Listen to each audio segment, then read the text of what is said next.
ये वाला वीडियो थोड़ा डिस्कनेक्ट हो गया था। तो अपन पढ़ा रहे थे आउटपुट। तो मैंने सॉफ्ट कॉपी और हार्ड कॉपी आपको बताया पिछले वीडियो में। अभी बता रहा हूँ कि आउटपुट डिवाइस कौन कौन से होते हैं। तो आउटपुट डिवाइस में देखेंगे तो प्रिंटर मुख्य आउटपुट डिवाइस है, मॉनिटर ये भी मुख्य आउटपुट डिवाइस है, प्रोजेक्टर, प्लॉटर और स्पीकर ये हमारे मुख्य 5 आउटपुट डिवाइस हैं जिससे हम आउटपुट डेटा प्राप्त कर सकते हैं, जिनके बारे में थोड़ा थोड़ा हम समझेंगे। आपको दूसरी यूनिट में ये सॉलिड क्वेश्चन है कि 5 आउटपुट 5 इनपुट आपको मिलेंगे। और तीसरा क्वेश्चन है कि प्रिंटर जैसे लेजर प्रिंटर, ये मुख्य रूप से आपको पढ़ना पड़ेगा, समझना पड़ेगा। मैं इसका आगे डिटेल बताता हूँ। लेजर प्रिंटर को अच्छे समझना पड़ेगा। पहले अपन समझते हैं इन 5 में से सबसे पहले मॉनिटर को समझते हैं। मॉनिटर में जो सबसे छोटी इकाई होती है तो पिक्सल कहलाता है। क्या? पिक्सल। तो चाहे वो CRT मॉनिटर हो, चाहे वो LCD मॉनिटर हो, चाहे TFT हो, उसमें उसका सबसे मुख्य हिस्सा होता है क्या? पिक्सल। मॉनिटर 2 तरह के होते हैं, CRT मॉनिटर और LCD मॉनिटर। तो CRT का मतलब होता है कैथोड रे ट्यूब। तो कैथोड रे ट्यूब में क्या है, जो पुराने ज़माने में बड़ी टीवियाँ चलती थी वो कैथोड रे ट्यूब है। उसमें कांच का एक शंकु आकार का कांच होता है, जो एकदम शंकु आकार का कांच बना होता है। उसको आपने देखा भी होगा, अपने पुराने जो टीवियाँ थी वो उसी में शंकु आकार का लगा होता था। उस शंकु आकार के पीछे एक इलेक्ट्रॉन गन होती थी जिसको हम लोग पिक्चर ट्यूब कहते हैं, इलेक्ट्रॉन गन। उस इलेक्ट्रॉन गन से इलेक्ट्रॉन की किरणें निकलती थी और कांच को, जो शंकु आकार का कांच था उसके अंदर साइड एक गैस फॉर्म में गैस भरा होता था, उसके अंदर फास्फोरस की वाइट कलर की परत चढ़ी होती थी। जब इलेक्ट्रॉन गन से इलेक्ट्रॉनिक किरणें निकलती थी और फास्फोरस की परत से टकराती थी तो जितनी जगह पे टकराती थी उतनी जगह पे स्क्रीन चमकने लगती थी, उसके पिक्सल चमकने लगते थे। और जितनी जगह नहीं टकराती थी तो वहाँ ब्लैक दिखाई देता था, तो वो ब्लैक एंड वाइट कहलाती थी। लेकिन कुछ समय बाद इन्हें परिवर्तित किया गया और 3 कलर के पिक्सल इसमें डाले गए, RGB, रेड ग्रीन ब्लू। तो पिक्चर ट्यूब से 3 कलर के पिक्सल निकलने लगे। फास्फोरस की परत से जैसे ही टकराते थे तो हमें उस कलर में हमें पिक्सल जलते हुए दिखाई देते थे, जो स्क्रीन में हमें जलता हुआ दिखाई देता था और हमें एक स्पष्ट पिक्चर दिखाई देती, चित्र हमें चलते हुए दिखाई देते थे, पिक्चर चलते हुए दिखाई देते थे। अब समस्या आती है कि ये टीवी पुरानी है, अच्छी है, बंद क्यों हो गई? उसका कारण है इस टीवी जो ये मॉनिटर है, ये मॉनिटर बहुत ही ज़्यादा ऊर्जा लगती थी, इसको रखने के लिए जगह लगती थी, करंट बहुत खाता था, लेकिन इसकी क्वालिटी भी बहुत अच्छी होती थी। इसे हम 90 डिग्री में, अगर मैं मोबाइल और टीवी में देखूं, अगर मैं साइड से देखूं तो मुझे ब्लर दिखाई देगा या उसके पिक्सल हमें दिखाई देंगे। लेकिन CRT टाइप के मॉनिटर में कितनी भी 90 डिग्री में आप घूम कर देख लोगे, पिक्चर स्पष्ट दिखाई देगी। ये उसमें बहुत छोड़ते थे, गर्माहट बहुत छोड़ते थे, साइज में थोड़ा बड़े होते थे, इसकी वजह से इन्हें नहीं चलाया गया। लेकिन जो दूसरा मॉनिटर आया, दूसरे टाइप का monitor, LCD, liquid crystal display, इसमें लिक्विड फॉर्म में गैस भरी जाती थी और गैस से बहुत तेज प्रवाह में करंट गुजारा जाता था, जिससे हमें पिक्सल जलते हुए दिखाई देते थे, 3 कलर के, RGB, रेड ग्रीन ब्लू। तो इससे क्या होता था कि ये बहुत पतली होती थी, पतली होने के कारण और सस्ती भी होती थी, उसमें ऊर्जा भी कम लगती थी, विद्युत कम लगता था, सस्ते होते थे, सस्ते नहीं, ये तो महंगे होते थे, सॉरी, वो सस्ता होता था, ये महंगे होते थे। लेकिन इतनी सारी सुविधाएं जोड़ देने के कारण इसे ज़्यादा प्रयोग करने लगा। इसे आराम से इधर से उधर ले जा सकते हैं, रखने के लिए एक टेबल में रख सकते हैं। पुरानी टीवी को रखने के लिए बहुत जगह चाहिए होती थी, लेकिन इसे एक अलमारी में लगा सकते हैं, दीवार में टांग सकते हैं, बहुत बड़ी आकार में आने लगी। अगर हम 32 से 42 इंच की CRT को लगाएंगे तो उसके रखने के लिए रैक की आवश्यकता होगी, बहुत जगह लगेगी, वजन रहेगा उसमें, बहुत लाइट खाएगी। लेकिन हम 42 से 52 इंची तक की TFT को, LCD को कहीं भी दीवार में टांग देंगे तो बड़ी आसानी से टंग जाएगी, हमें बहुत अच्छी स्क्रीन उसमें दिखाई देगी। और इसमें ऊष्मा भी कम छोड़ता है, गर्माहट भी कम होती है, लेकिन ये रैंडम होती है, बनने की इसमें चांस बहुत कम होती है, क्योंकि इसमें लिक्विड फॉर्म में गैस होती है। गैस एक बार निकल गई, लिक्विड इसका निकल गया तो ये इसकी स्क्रीन ब्लैक हो जाएगी ऑक्सीजन के टकराने से, इसलिए इसका ज़्यादा वो नहीं कर सकते अपन। अब आगे बढ़ते हैं अपन। मॉनिटर हो गया, मॉनिटर में अगर किसी को डाउट हो तो कमेंट कर देना, मैं और अच्छे से एक्सप्लेन करके वीडियो डाल दूंगा। प्रिंटर क्या है? प्रिंटर एक ऐसा डिवाइस है जिसके माध्यम से हम इनपुट दिए गए डेटा को प्रोसेस होने के बाद प्रिंट के माध्यम से शब्दों को एक कागज में प्रिंट हो करके हम हाथ में प्राप्त कर सकते हैं। किसी भी फोटो को हम हाथ में प्राप्त कर सकते हैं, सॉफ्ट कॉपी को हार्ड कॉपी में परिवर्तित कर सकते हैं। ये है प्रिंटर। प्रिंटर भी जब प्रिंटर है तो बहुत सारे होते हैं, नॉन इम्पैक्ट प्रिंटर और इम्पैक्ट प्रिंटर। प्रिंटर दो तरह के होते हैं, इसको ध्यान समझिएगा, ये क्वेश्चन आ सकता है नहीं, 90% चांस है कि ये क्वेश्चन आएगा, 10% में नहीं कह सकता। तो इसमें प्रिंटर दो तरह के होते हैं, इम्पैक्ट प्रिंटर और नॉन इम्पैक्ट प्रिंटर। तो इम्पैक्ट प्रिंटर क्या होता है कि जैसे ये प्रिंट मीडिया है, ये प्रिंट मीडिया है, इसमें ये प्रिंट माध्यम हो गया प्रिंट करने का। तो जो भी हार्डवेयर पार्ट होता था सीधे पेपर से जाके टकराता था, प्रिंट हो जाता था। जैसे कचहरी में टाइप राइटर रखे रहते थे टाइप करने के लिए, सीधे के पेज कोई करेक्टर जाकर के सीधे हार्डवेयर पार्ट पेपर से टकराता था, प्रिंट हो जाता था। लेकिन नॉन इम्पैक्ट में ऐसा नहीं होता। नॉन इम्पैक्ट में हीट सेंसिटिव बहुत सारी प्रक्रियाएं, स्कैनिंग, रीडिंग, लेजर ड्रम और मैग्नेटिक इंक, टोनर, ये सब की प्रक्रियाओं के बाद ताप दाब यानी हीट सेंसिटिव और कंप्रेशन की सहायता से फिर प्रिंट निकलता था। लेकिन पहले डायरेक्ट प्रिंट निकलता था इम्पैक्ट प्रिंटर में। वो प्रिंटर इम्पैक्ट प्रिंटर और नॉन इम्पैक्ट प्रिंटर। अब इम्पैक्ट प्रिंटर में आते हैं, पर नॉन इम्पैक्ट को साइड में रख देते हैं, इम्पैक्ट प्रिंटर में आते हैं। इम्पैक्ट प्रिंटर भी दो तरह के होते हैं, करेक्टर प्रिंटर और लाइन प्रिंटर। करेक्टर प्रिंटर और लाइन प्रिंटर, इसको समझते जाना अच्छे से। करेक्टर प्रिंटर और लाइन प्रिंटर। तो करेक्टर प्रिंटर में एक बार में एक अक्षर प्रिंट होता था, एक करेक्टर प्रिंट होता था, और लाइन प्रिंटर में एक बार में पूरा एक लाइन प्रिंट होती थी। समझ रहे हैं, समझे कि नहीं?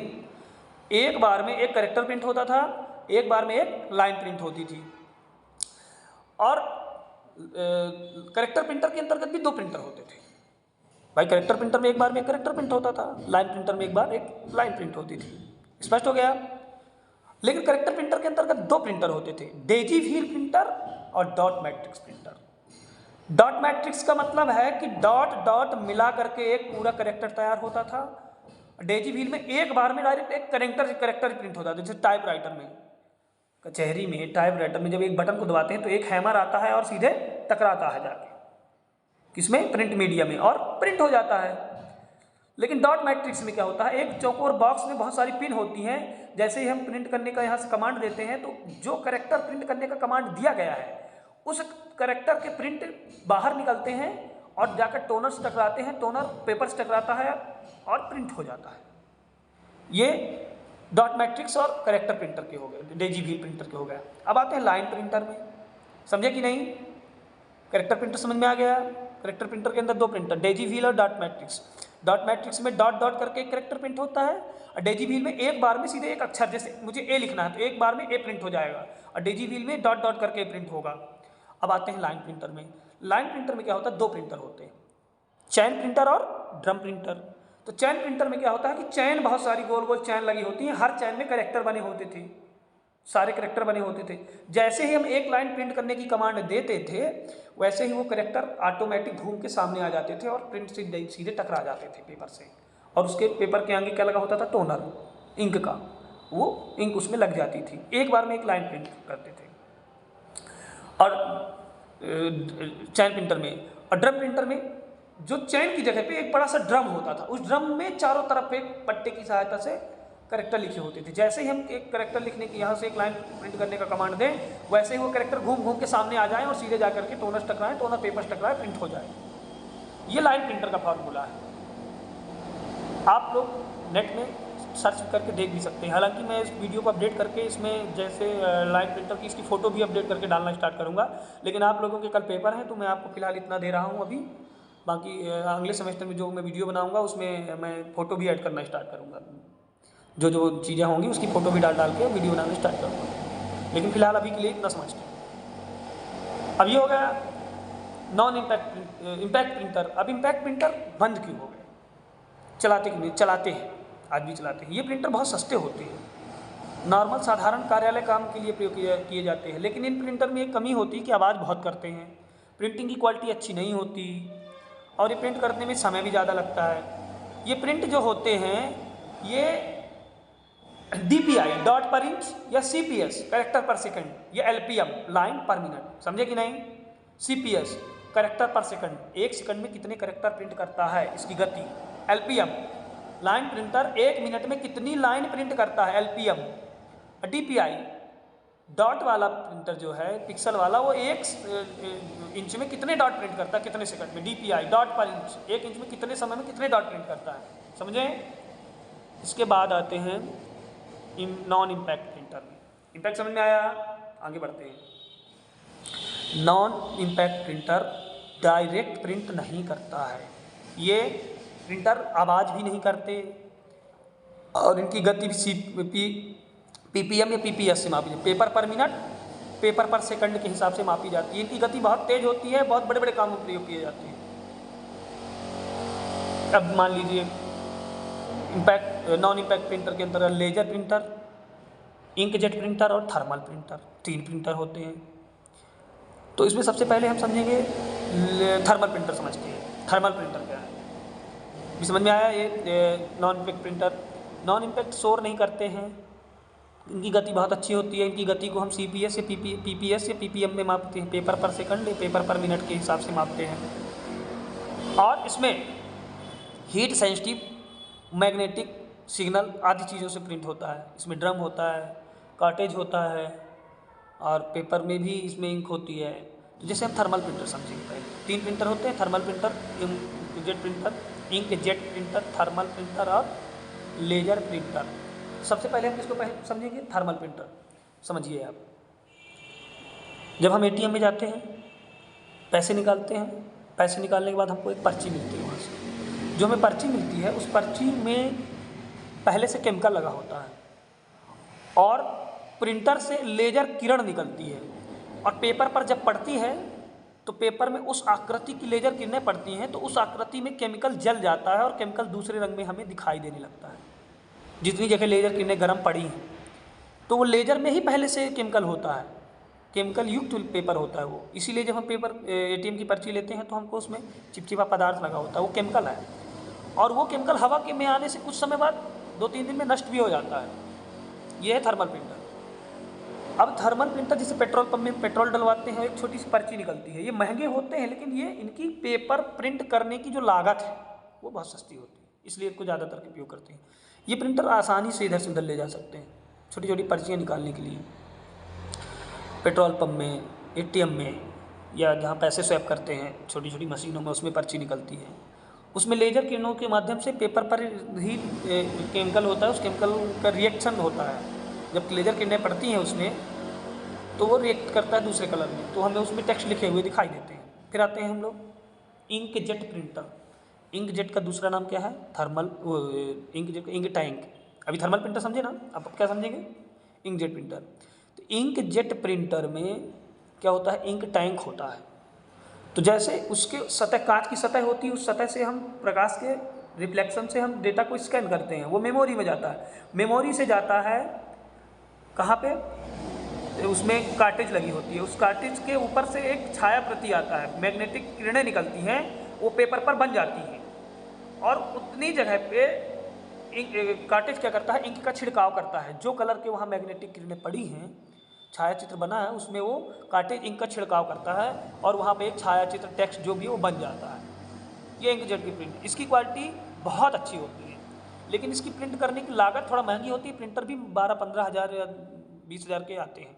अच्छे प्रिंटर एप्सन कंपनी का, HP कंपनी का, ये 15-20 हज़ार के आते हैं, अच्छे होते हैं, लेकिन इनकी गति थोड़ा स्लो होती है। ये इसलिए गति होती है क्योंकि ये कार्टेज जिसमें इनका छिड़काव करती है, इसलिए थोड़ा समय लग जाता है। लेकिन इनकी प्रिंट करने की क्वालिटी बहुत अच्छी होती है। इसमें फ़ोटो भी प्रिंट कर सकते हैं, छायाचित्र वगैरह प्रिंट कर सकते हैं। ये प्रिंटर बहुत अच्छा प्रिंटर होता है। इसको लिख सकते हो आप, जैसे जैसे बता रहा हूँ आपको आराम से लिख सकते हैं। तो इंकजेट समझ में आया ना, अब आगे बढ़ते हैं। समझ में आया, आगे बढ़ें, ठीक है। अब जैसे हम अपन इसमें आगे बढ़ते हैं, आते हैं लेजर प्रिंटर में। तो लेजर प्रिंटर एक मोस्ट इंपॉर्टेंट क्वेश्चन है, लेजर प्रिंटर का क्वेश्चन आ सकता है, तो इसको समझेंगे थोड़ा सा। लेजर प्रिंटर की प्रक्रिया समझते हैं। इसकी प्रक्रिया की फ़ोटो आप गूगल में देख सकते हैं। इसमें ऊपर की कांच की सतह में लेजर किरणों का रिफ्लेक्शन होता है, उस रिफ्लेक्शन से हम डेटा को स्कैन करके मेमोरी में डालते हैं। मेमोरी से लेजर किरणें बन के आती हैं, ड्रम होता है, ड्रम में पड़ती है, ड्रम में वो चित्र बन जाता है। जैसे ही वो चित्र बन जाता है, टेक्स्ट बन जाते हैं, वो घूमता है। जैसे घूमता है तो आगे इंक का टोनर, सूखी स्याही का पाउडर होता है, उतनी जगह में जहाँ पे लेजर किरणें पड़ी है उतनी जगह में इंक लग जाती है। और फिर जैसे ही आगे बढ़ता है तो नीचे क्या होता है, पेपर उस टोनर ड्रम से टकराता है और दबाव पड़ता है उसमें। तो दबाव जैसे पड़ता है, घूमता है, आगे जाता है, तो जो इंक ड्रम में लगी थी वो पेपर पर लग गई।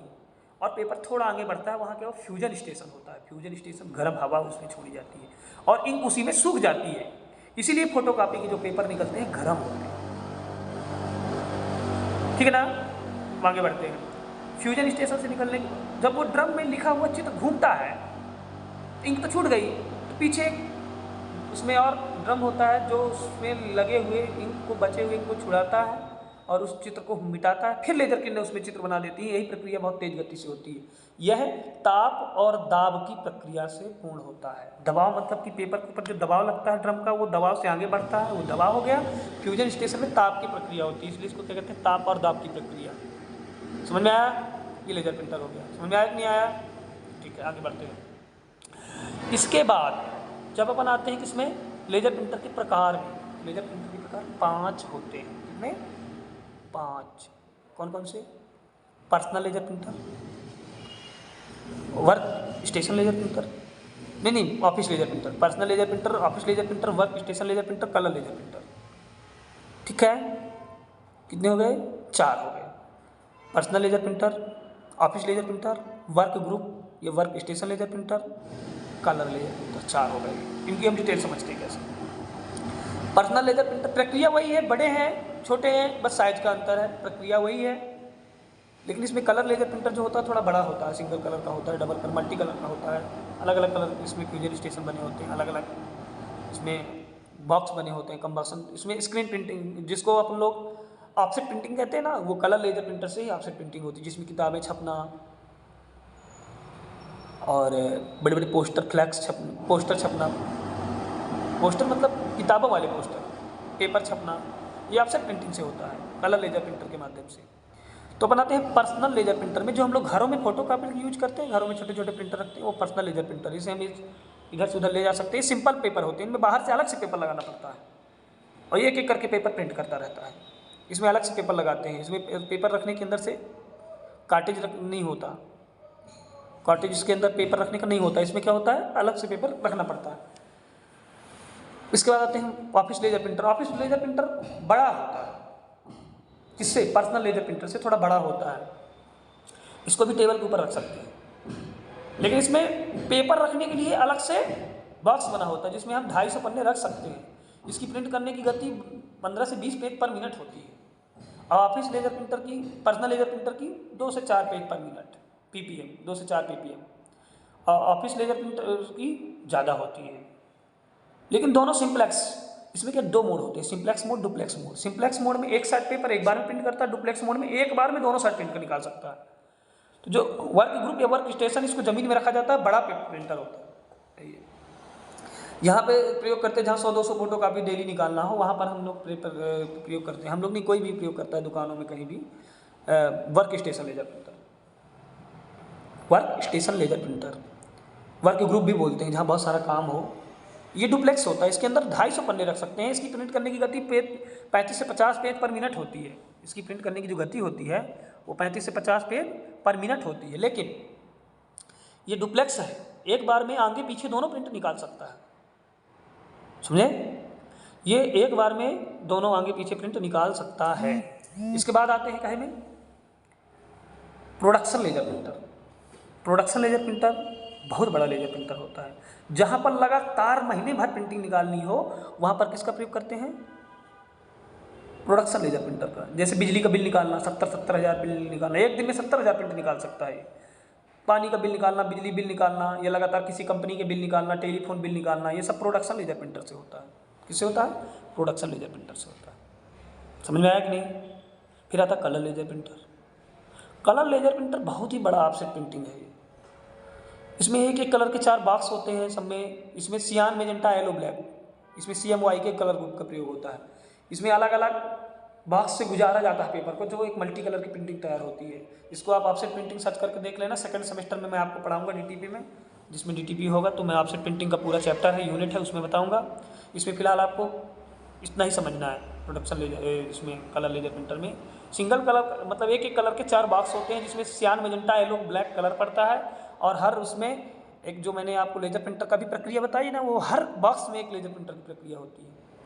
ये 2 से 5 पेपर 1 मिनट में निकालता है। लेकिन जहाँ पर लगातार प्रिंटिंग करनी हो, 1 लाख 2 लाख प्रिंटिंग करनी हो, चुनाव वगैरह के पर्चे प्रिंट होते हों, स्टिकर प्रिंट होते हों, ऐसी जगह पे, इसमें कपड़े में भी, बटर पेपर में भी, कपड़े में भी, स्टील में भी, कई जगह में प्रिंट हो जाती है।